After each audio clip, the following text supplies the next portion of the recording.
Human beings are terrified of uncertainty. To cope with a chaotic universe, we build rigid predictive systems to manufacture the illusion of control.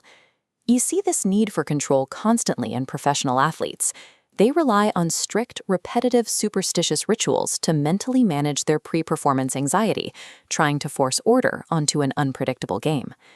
This chart of historical World Cup betting odds shows how financial markets attempt to do the exact same thing.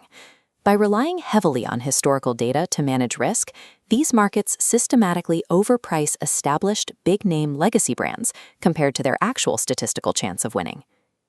Looking at this tactical schematic of the classic 4-2-4 football formation, you can see how 1960s managers tried to eliminate unpredictability.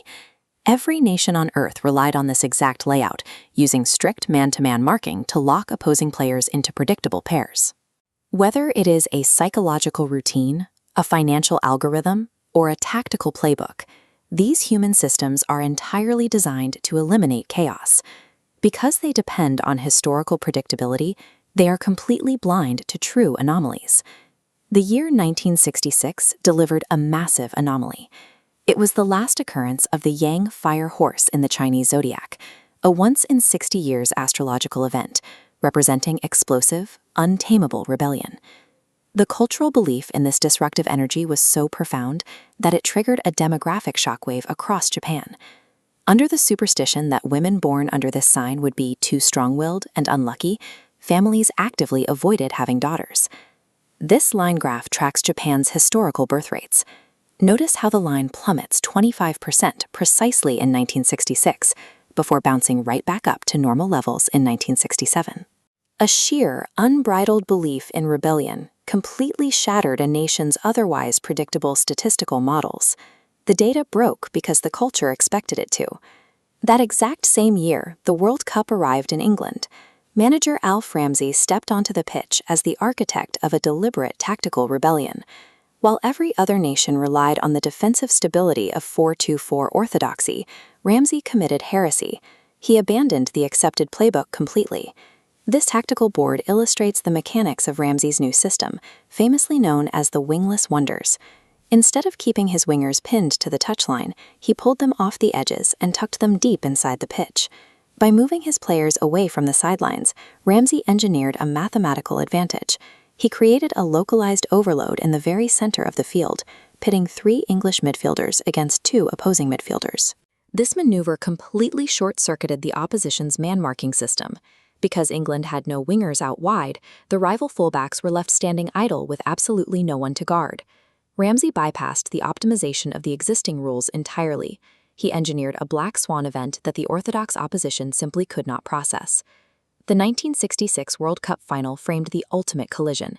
It was England's tactical anomaly up against West Germany's highly structured traditional machine. The collapse of the German marking system forced the game into a chaotic battle of attrition. Without their rigid defensive structure to lean on, the German players were left chasing shadows. Bobby Charlton thrived in this engineered chaos. With defensive lines broken, he exploited the vast central space to drive directly at the exposed German defense.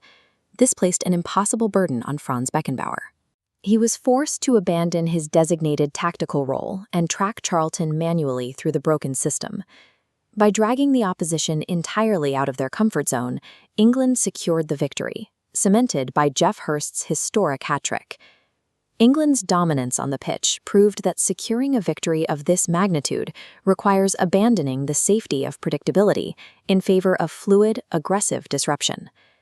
The image of Bobby Moore lifting the Jules Rimet trophy permanently etched 1966 into the global cultural baseline. But the historical irony is profound. A victory achieved purely by breaking the rules eventually fossilized into a rigid rulebook of national expectation. A 60-year ghost has burdened every English squad since. Generation after generation, teams have been trapped in an endless cycle, trying to mechanically replicate a once-in-a-lifetime singularity. This is the paradox of the anomaly. When a society tries to systemize and control the magic of a black swan event, they guarantee they will never repeat it. Now we look toward the 2026 World Cup. By perfect chronological alignment, it lands exactly on the next highly anticipated Year of the Yang Friar Horse. Bettors will continue to play the predictable market odds, and players will cling tightly to their pre-game anxiety rituals. But history suggests these systems are precisely what make modern teams vulnerable. In an era where AI and video analysis scouted every move, the modern game is as rigid as the 60s 4-2-4. Victory today requires the dragon horse spirit, the courage to make the opponent's data irrelevant.